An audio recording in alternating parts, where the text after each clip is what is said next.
Hello, my name is Erin Gordon, and I am currently the assessment coordinator at the San Diego County Office of Education. I previously was the assessment coordinator for the San Diego Unified School District, which is a large district in Southern California. This video is about communicating about training for ELPAC. For ELPAC training, I was fortunate enough to partner with our Office of Language Acquisition, now known as the Multilingual Education Department. We collaborated on our overall plan and support for the administration of the ELPAC. The Multilingual Education Department was responsible for training test examiners, and that included the required calibration, while my department, Assessment Services, was responsible for training site coordinators. Both of our departments were aligned and when it came to our communication around the ELPAC training. I relied heavily on the appropriate designation of site test coordinators, which occurred annually. And then once our annual designation of site test coordinators, we would create listservs or email distribution lists. Having that point person at each school was the first step for effective communication. And we would use those email listservs to communicate all the upcoming trainings for ELPAC.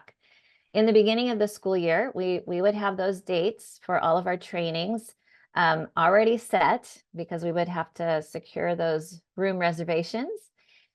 So we would send a communication to our site coordinators in the beginning of the year with those dates and times so they could put them on their calendars and save the dates.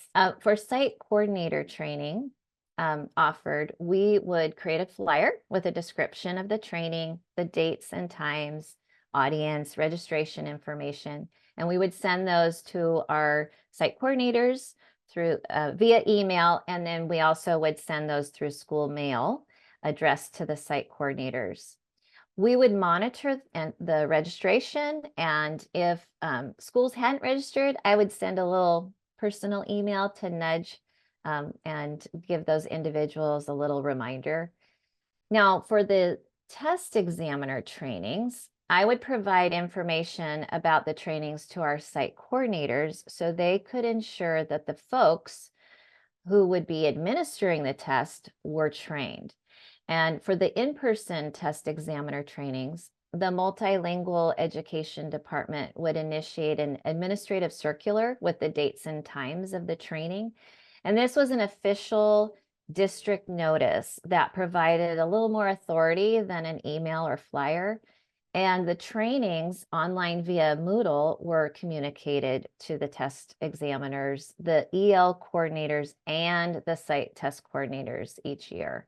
The progress of the courses and calibration activities of each test examiner, that was monitored by our Multilingual Education Department. With ELPAC, we had fantastic attendance with our site coordinator trainings, and 100% of our test examiners went through that required calibration and the courses prior to administering the tests. I attribute our high participation rates and course completion rates to our effective communication and the collaboration between both departments. I hope you found this information timely and useful. Thanks for watching.